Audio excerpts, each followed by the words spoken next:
thrilled to have with us in the house. We're in the Bass Pro Shop Nitro Cabela's booth, and I've got the 2012 Bassmaster Classic champion, Chris Lane. Chris, tell me how you doing, buddy. Man, I'm doing fantastic, Gene. Thanks for having us out here. What a beautiful setting to have the Bassmaster Classic here in Greenville, South Carolina. The show's jammed. These fans always come out to see us, so it's working out just great.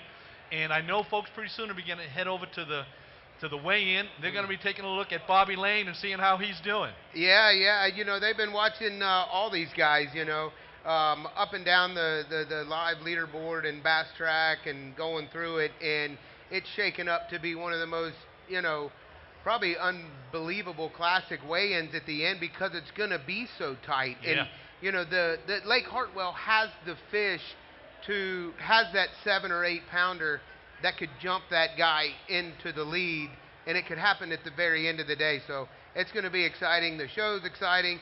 You know, of course, the Nitro boats are getting walked all over because people love to look at them, and just people everywhere. That's great. Talk a little bit about Lake Hartwell. Is this a lake where guys like us would say quantity? Are there a lot of fish in this lake? Is it a quality lake where you can catch big ones? What's your thought on that? Well, you know, you're dealing with the best bass fishermen in the world right now. Right. You know, these guys, they're there, they've been there. You've got rookies that have come up and they're, you know, qualified for the Classic. And then you've got local anglers like Casey and Jason and others as well. And then you've got guys like Van Dam, Evers, Christie. And those are the best of the best. So when you talk about Lake Hartwell, you're looking at you know, you look at the weights and they're pretty close. You have a few guys that are up there a little bit more than the rest. But the one thing I'll say is Lake Hartwell, at this time of year, we're here at the end of, you know, the beginning of March or the middle of March, and that's when those big females love to come up and start, you know, hitting the shallows, looking to spawn. So those bigger fish are coming up, and I really think that you're going to see 7, 8 pound fish weighed in before this thing's over. That's terrific. Now, I know that you love to flip heavy vegetation, and that's your strength and where you go to. Do we have that kind of vegetation here at Lake Hartwell? You have what they call dog fennel. And, you know, I was watching some of it live on Bassmaster, and the one thing that I'll say is, you know, when you're dealing with vegetation, it's going to warm up faster. That's why these fish are getting back in there, because these fish are ready for the warm water. You look at today, I think the low is 58, and the high is going to be, you know, up in the mid-70s. So the lake's changing. It changed from practice to the first day of the tournament to today, and then it'll even be.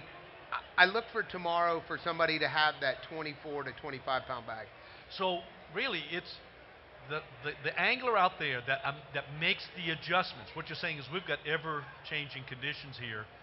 It's the ones that put themselves ahead of the fish, meaning to get there before the fish arrive, that can really dominate perhaps later today or tomorrow. Absolutely, you know, and I think that what you see, you heard a lot of the anglers talking about, you know, not being like it was in practice, the fish not being there. The one thing that this time of year, and, you know, we all as fishermen can relate to it, the guy that goes to the spot where the fish are coming to, because they're on the move, they're wanting to go in the shallow water. That's why you see, you know, shallow water anglers and the shallow, you know, bite really dominating this event. Are they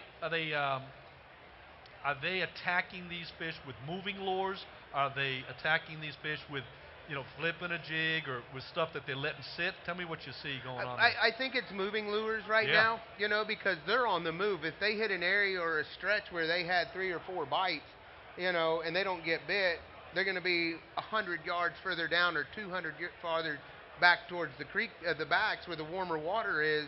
So therefore, they're covering as much water as they can. If they get a couple of bites, they may slow down and pitch a jig by a dock and try to get that big fish. Chris, this is so exciting to have you now with the Bass Pro Shop Nitro Cabela's team, and your career continues to grow. Your Classic win in 2012. Can you talk a little bit about winning the Classic, what that meant to you in terms of your career, to get yourself financially established and that type of thing? Well, you know, it was a life-changing event. Whoever wins this, you know, even if it's a guy that's won it one or 2 times, you know, it's still it puts them to another level, you know, because there's only so many that have won it twice. Right. I mean, that's not a very big number of people that have won the Bassmaster Classic twice. If it's a new angler, if it's a guy like myself that was coming up. I'd been 5 or 6 years on tour. Right. Made a classic and right here on Hartwell actually, and finished like 48th, I think. And then my next classic was 2012. It changes your life. It changes everything especially the way that you're perceived anymore. It's not the guy that was just, Yeah. on the Elite Series or the guy that, won a tournament or two. That guy won the Bassmaster Classic. That's what kind of prestige this whole tournament holds. That's fantastic. Now, the Lane family is a historically fishing family. Your dad and your grandfather, all your cousins, you're all fishermen, and your brother Bobby, he's a successful angler himself. Can you talk a little bit about the competition in the family, growing up with a whole bunch of fishermen, and the success that you and Bobby have enjoyed? Absolutely. One of the biggest things, we're talking about the Bassmaster Classic, and Bobby has made every Bassmaster Classic that he has tried to qualify for in the Elite Series. His first one was here in 2008, and his first year on the Elite Series was the year after that year. So he's made it every year. That's amazing. That's an amazing accomplishment, and his classic record, I think, stands to. I would have to look into it to have to be one of the best. I mean, second and fourth and fifth and sixth and ninth and 10th, and I mean he's been all over. He's been everywhere. Hasn't punched the ticket to the win yet, and I know he had a good practice, and if he could get a couple of those big ones, it could happen here. Sure. The thing with Lake Hartwell is somebody is going to catch one or two big bag, big bag today, and maybe a big bag tomorrow, or a big bag today and tomorrow, and they're going to win this event. I really honestly feel that because the water's warming up. So, can Bobby do it this time? I don't know, but if he doesn't do it this time, I know he'll be in the hunt somewhere down the road. That's right. I wouldn't count him out because I know how tenacious he is. So, over your career, and you're still a young guy, you've been seeing a lot of things change in the sport, whether we talk about equipment and that incredible Minn Kota Ultrix and that kind of stuff, all the way to fluorocarbon line, and lures are constantly changing. Yeah. What's the biggest one thing that you've seen change over the last 15, 20 years? Oh my gosh, I think that probably everybody will agree with me that power pole has changed the way you fish.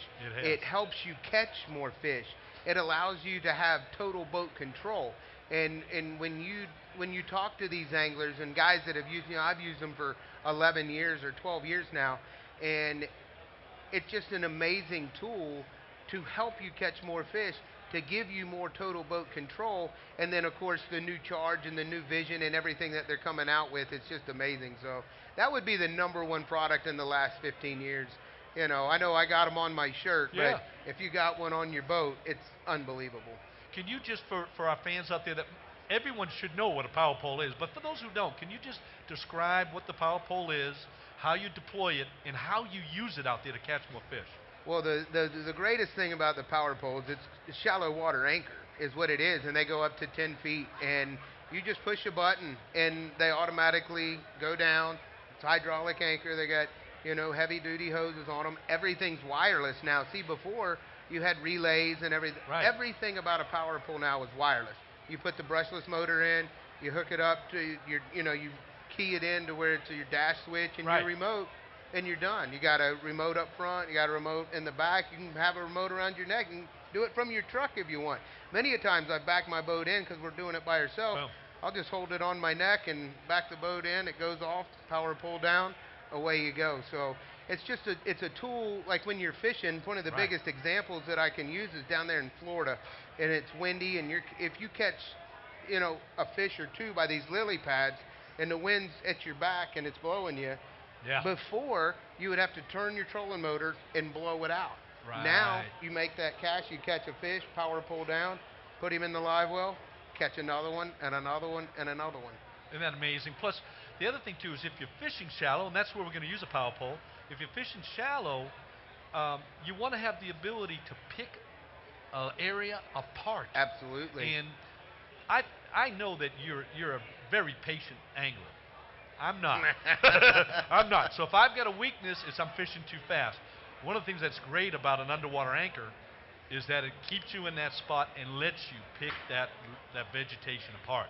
Absolutely, and if you break your line, which we do that, or if you need to retie, or if you want to get a drink of water and you don't want to mess that area up, You just power pole down. It's a shallow water anchor that gives you total boat control. So I mean, if you don't have a power pole, you just need to go get one. That's Yeah. just the bottom line. I know that there's a lot of talk about how much do they weigh and things like that, but the fact is, I'm finding every day that there's new uses for these Yeah. underwater anchors. I'm out there every Right. day using it for a different reason. Yeah, and the great thing, with Power Pole and the innovation and what that company does, it's amazing because the power pole on the back of the boat is 17.1 pounds. I think I'm right on those numbers. That's all it is, and you can't beat that. There's nobody that's even close to that. And the last thing that you want on the back of your boat or on the transom end is more weight. So that's why they design them to be so light. Chris, there's a lot of travel. There's a lot of travel as a pro Mhm. angler, not just appearances, and just getting to and from tournaments. Can you talk a little bit about the things that you do to prepare yourself to? I know it's a grind to be out there driving Right. and traveling. How you keep yourself fresh so that you're really ready to go on day one of every tournament? Can you talk about that? Wow. That's a good question because I have a beautiful lady and aunt or uncles and beautiful kids over there. They're all mine. And Right. it when I get the snack pack that gets in my truck and it's got tuna fish and crackers in it and it's got good luck notes. Um, that's the kind of stuff that when you've got the support and the backing, then you can go do your job. And that's the biggest thing. And when you're home, you're home. I mean, and I've been home a while. They're ready for me to get out. They say, "Man, you got to go do something. You've been here long enough." So it's one of those things that you can't do it without them. That's great. In your downtime, if you have an opportunity to do something that you enjoy relaxing that's different than fishing, what kind of activities do you get involved with? Oh man, we go to hitting golf balls in the backyard, to playing cards, to hunting, to duck hunting that my son loves to do about every second of the day when duck season's in. He's sitting over there, and I hear that duck call, and I got to tell him 500 times to quit blowing it in the house. So we just spend a lot of family time, do a lot of catching up because I mean, we're fixing to be on the road, and it's going to go to Missouri for the Legends Right. at Top of the Golf or at Top of the Rock, Right. the golf tournament, and from there to Oklahoma to Kentucky to North Carolina to Texas and back again. So it's something that you have to prepare yourself for, and your job is to go out there and fish and to do the best you can. The good thing is with their schedules and with the kids getting older now, I'm able to take them with me a little bit more. That's great. Chris, I'm hoping that this is the last time you'll be appearing at the Bassmaster Classic Yes, sir. show because I know how you'd much rather be out there and having your brother Bobby out there's got to be killing Right. you, right? Can you talk about the few times you've gotten the opportunity to work the show, what it's like to interact with the fans? I know you love to teach and do seminars, and Yeah. you enjoy this, don't you? It's fun, I mean, it's a chance for us to give back to all the fans that are here that come out and to share the great sport that we all love, and that's bass fishing. And I think that's where Bass Pro, Cabela's, and they offer that opportunity for these kids to go in, and it's an experience. It's not like you go into a store and you pick out a rod, you pick out a reel, you pick out line. I mean, like if you go into a Bass Pro Shops or a Cabela's, that's an experience. Yeah. That's something fun. And congratulations to them for doing that because they've really opened up the outdoor world to the kids. What's next for Chris Lane? Television, maybe? Blue Little Writing, lure design? Tell us what's next for you. Man, we got some new lure designs already out with River to Sea. Our new topwater baits are out, and I promise you they're going to rip them on Lake Hartwell and these South Carolina lakes because of the blue herring. And River to Sea, we worked together and came out with a 3 series baits that are just fantastic for topwater. And they got that new plastic impeller, you know, area that on the front and the back, and one just on the front. And the great thing about the technology of the plastic spinners is they work perfect all the time. Wow. So you don't have to do a whole lot to them. You guys did a great job with the Whopper Plopper, which just took over the topwater industry for for a number of years. Mhm. And now you come out with this new topwater bait, which makes me realize that Chris is throwing more topwater than maybe I thought he was. You love Yeah. that. I mean, we all love it, You're right. but you're good at it. Yeah, I grew up doing it. That's all my grandpa would throw would be a double horse. My dad loved to throw the old Bangalore, and I mean it's just that's what we did, and that's how we did it. And of course, moving into New York and California and Texas, Right. you have to learn different techniques. My dad's still throwing the Bangalore back at home. I promise you. Good for him. That's So, great. You spend a lot of time with your family, which is great. You're doing an awful lot of appearances. For younger guys, younger ladies that aspire to get into professional bass fishing, how many days a year do you think you're away from home? I mean, it's a big commitment. How many days do you think you're gone? yeah, half a year probably. Yeah, You six, know, 7 months. it's a lot. It's a lot. The one thing I can say, the one thing that we see nowadays, and I think that a lot of people are relating to, and it's come on harder than like just madhouse, is the high school and the college fishing, Yeah, and with the kids. So the industry's going to have to wrap around this thing and figure out the direction that needs to go, because you're seeing 400 and 500 boat tournaments on these bodies of water, Whoa. with two anglers, mainly from high school, and then of course college. You got the college championships, and I mean that just shows what a fantastic job Denny Brower, Hank Parker, all of these guys that were at the Bill Dance, Roland Martin, all the guys that were at the beginning of the sport, all of that work that they did Yeah. prior to is starting to pay off. And I think you see that, and I think that's just hats off to everybody that did that. Now, if we get back to Lake Hartwell just for a second, um, I'm just thinking a little bit about the areas on that lake. You know that lake real well. You've fished here a bunch of times. Are there areas on that lake that you think we should be keeping an eye out tomorrow, that if you saw anglers starting to move in a certain area, you'd say, Gino, keep an eye on those guys over there? Hartwell is such a big lake, and it has so many pockets and creeks in it that I don't know if it's an area that an angler's going to move, Okay. but I think it's the direction the angler's going to move. When that angler starts to push further back into the creek to where it's in that maybe 1 foot of water, the sun I think is supposed to shine tomorrow, you get in that 1 to 2 foot of water where you might only get 2 or 3 bites, but they're going to be that 5 to 6 pound range or Wow. bigger. I mean, it's going to be, it's setting up for a showdown for sure. Now, the elite season's going to kick off in just a few weeks. Can you talk a little bit about where you're going and what your thoughts are there in the next tournament? Oh, yeah, Sabine River. Yes, That was my Sabine. last win, actually, Yeah. 2 years ago, and won it on the drop dead crawl. They got them, actually, they got them for sale over there in the Lucky Strike booth. It was a crawl that I could go behind other anglers and catch fish. And, the Sabine River went through a major, storm over there, as we all know, that Right. hurricane that hit, earlier this year. And those people were, they're excited for us to come. We're excited to get out there and, go run the water in Orange, Texas, and have a blast at doing it, and hopefully be able to get back to that, town somehow with everything they went through. They've got a great community of fans in that Sabine River area, just like we do here in Greenville. And Right.